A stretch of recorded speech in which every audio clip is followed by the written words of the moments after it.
This video essay alleges that Prince Harry is exhibiting signs of mental distress, suggesting that his relationship with Meghan Markle is a contributing factor.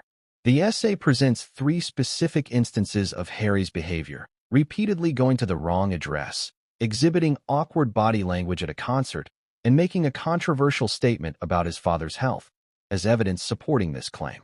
This analysis will examine the essay's arguments, considering their validity, the potential biases involved, and the ethical implications of speculating about someone's mental health.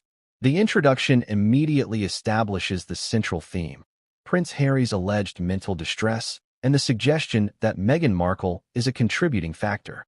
The author uses provocative language, employing terms like "on the edge" and "driving him crazy," to capture attention and emphasize the seriousness of the alleged situation. The author sets the stage for a detailed analysis, examining the validity of the arguments, potential biases, and ethical implications. The first piece of evidence presented is Harry's alleged repeated visits to the wrong address in London. The essay describes Harry as totally lost, implying a level of disorientation and confusion that raises concerns about his mental state. However, this anecdote lacks context. The essay does not provide details about the time of day, the circumstances leading to the wrong addresses, or any potential explanations beyond suggesting mental distress. The author analyzes the first piece of evidence, highlighting the lack of context and potential for misinterpretation. The second piece of evidence centers on Harry and Meghan's behavior at a Beyoncé concert. The essay contrasts Meghan's energetic dancing with Harry's allegedly stiff and awkward demeanor, suggesting a disconnect between the couple and raising questions about the health of their relationship. Again, the essay lacks crucial context.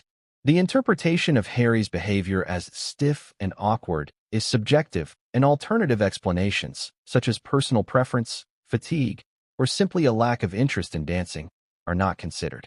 The author analyzes the second piece of evidence, highlighting the subjective nature of the interpretation and the lack of alternative explanations.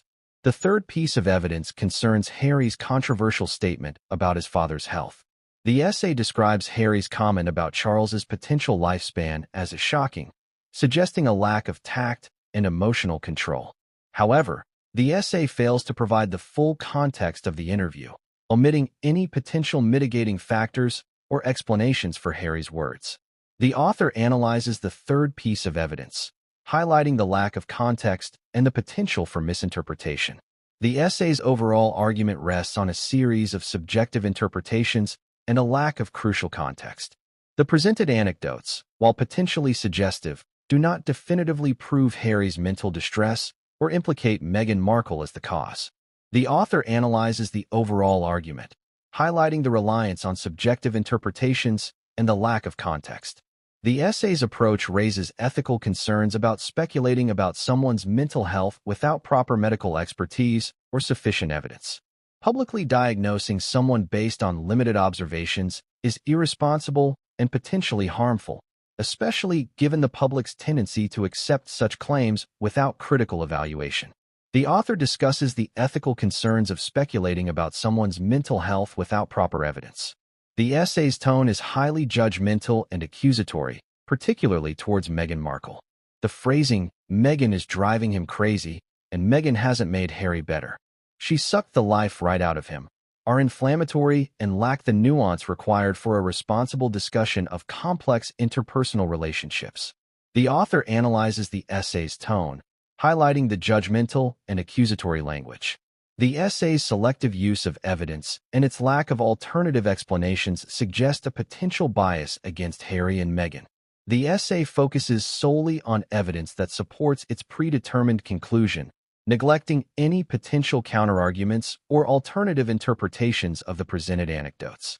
The author analyzes the essay's bias, highlighting the selective use of evidence and the lack of alternative explanations. The essay's conclusion lacks a call for empathy or understanding. Instead of suggesting avenues for support or highlighting the importance of mental health awareness, the essay ends on a note of condemnation, reinforcing the negative portrayal of Harry and Meghan.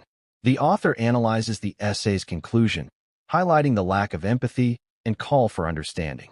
In conclusion, this video essay presents a highly speculative an ethically questionable analysis of Prince Harry's alleged mental state. The essay relies on subjective interpretations, lacks crucial context, and employs inflammatory language, raising serious concerns about its validity and its potential to contribute to harmful speculation about someone's mental health. The analysis concludes by summarizing the key weaknesses of the essay and emphasizing the ethical concerns it raises.